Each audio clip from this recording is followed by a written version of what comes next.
સ્વાગત છે। વડોદરા લોકસભા તેમજ વાઘોડિયા 136 વિધાનસભાની પેટા ચૂંટણી અંતર્ગત શાંતિમય વાતાવરણમાં મતદાન થયું, ત્યારે 41 ડિગ્રી તાપમાનમાં પણ 70.20% મતદાન નોંધાયું। લોકશાહીના પર્વની ઉજવણી અંતર્ગત વડોદરા લોકસભા તેમજ વાઘોડિયા 136 વિધાનસભાની પેટા ચૂંટણી યોજાઈ, ત્યારે વાઘોડિયા તાલુકાના અલગ અલગ વિસ્તારના બૂથ પર મતદાન કરવામાં આવ્યું, જેમાં વાઘોડિયા 136 વિધાનસભાના ઉમેદવાર ધર્મેન્દ્રસિંહ વાઘેલા નંદીશ્રી ખાતે મતદાન કરવા પહોંચ્યા હતા। તેમજ પીપરિયામાં નર્મદા જિલ્લા ભાજપના પ્રભારી ધર્મેશભાઈ પંડ્યાએ પણ પોતાના પરિવાર સાથે પીપરિયા પ્રાથમિક શાળામાં મતદાન કર્યું હતું અને વાઘોડિયાના પૂર્વ ધારાસભ્ય મધુભાઈ શ્રીવાસ્તવ વ્યારા ગામે મત આપવા માટે પહોંચ્યા હતા।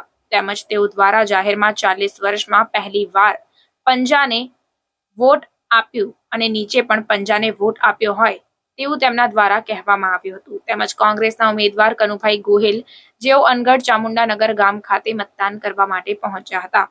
વાઘોડિયા, વ્યારા, પીપરિયા જેવા વિસ્તારોમાં પોલીસ દ્વારા ચુસ્ત બંદોબસ્ત ગોઠવી દેવામાં આવ્યો અને શાંતિપૂર્વક મતદાન થયું હતું। વાઘોડિયા તાલુકાનું મતદાન સવારે 7 વાગ્યાથી સાંજે 6 વાગ્યા સુધી 70.20% જેટલું શાંતિપૂર્ણ માહોલમાં થયું હતું અને વડોદરા જિલ્લાનું સૌથી વધુ મતદાન થયેલ હોય અને તમામ ઉમેદવારોનું ભાવિ ઈવીએમ મશીનમાં કેદ કરી સ્ટ્રોંગ રૂમ ખાતે મોકલી દેવામાં આવ્યા હતા। રિપોર્ટર પંકજ વસાવા, વાઘોડિયા। હું કનુભાઈ ગોહિલ, ભારતીય રાષ્ટ્રીય કોંગ્રેસ પક્ષનો ઉમેદવાર છું વાઘોડિયા વિધાનસભામાં। મેં મારું મતદાન અત્યારે સવારે 7:30 વાગે ચામુંડાનગર સિયા કોઈ પ્રાથમિક શાળામાં કરી દીધું છે। હું વાઘોડિયા વિધાનસભાના સર્વે મતદાર ભાઈઓ બહેનોને નમ્ર અપીલ કરું છું કે આપ ગરમી પહેલા આપનું મતદાન કરી અને વેળાસર મતદાન કરે એવી આપ સૌને હું અપીલ કરું છું। જય હિન્દ, જય ભારત। વ્યારા ગામનો મતદાર છું। મત આપવું હકીકત છે। મત આપીએ તો રાજ્યની સુરક્ષા થાય, મત આપીએ તો દેશની સુરક્ષા થાય, એટલે વોટ તો આપવો જ જોઈએ, ફરજિયાત।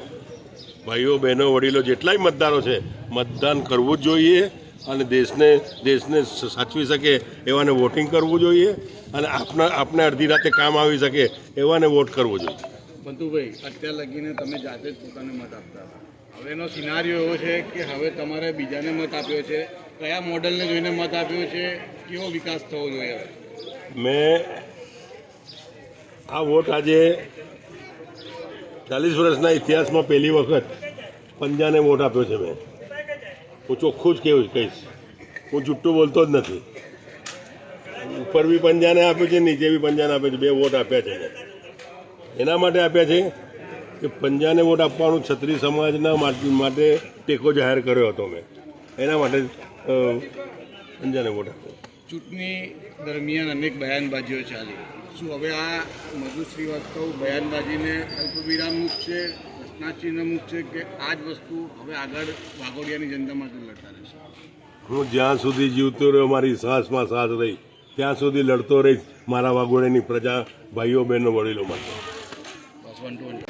લોકશાહીના પર્વની ઉજવણી આપ આજે નંદેસરી ખાતે મારું પોતાનું મતદાન કરીને હું પણ લોકશાહીના પર્વની ઉજવણીની અંદર જોડાઉં છું।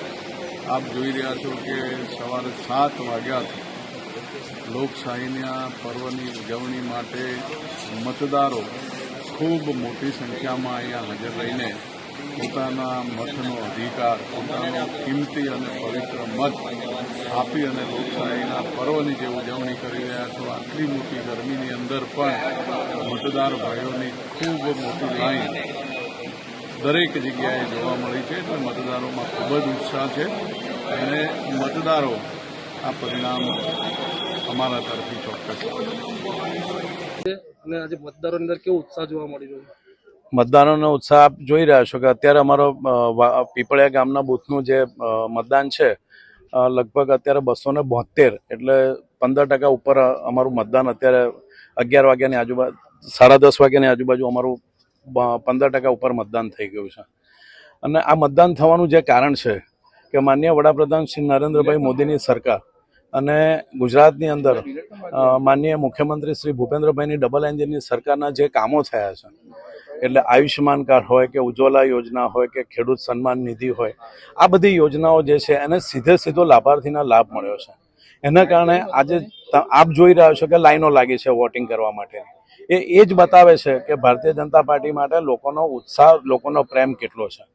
અને બીજું કે આજે એની સામે અહીંયા જે મતદાર ઊભા છે એને તમે પૂછશો તો ખ્યાલ આવશે કે કોંગ્રેસના ઉમેદવાર કોણ છે તો કદાચ મતદારને ખબર પણ નથી.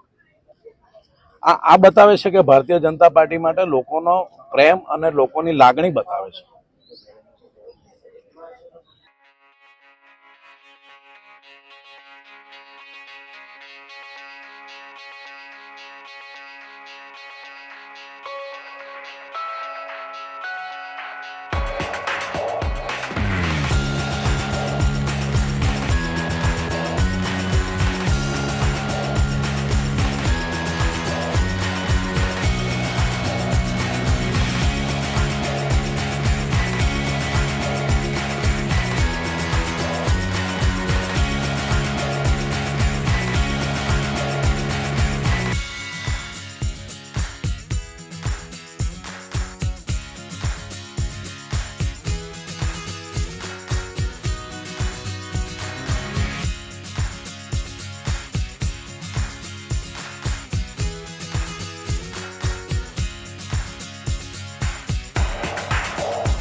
સમાચારોની ઝડપી અપડેટ માટે હમણાં જ જન અર્પણ ન્યૂઝ ચેનલને લાઇક, શેર અને સબસ્ક્રાઇબ કરો.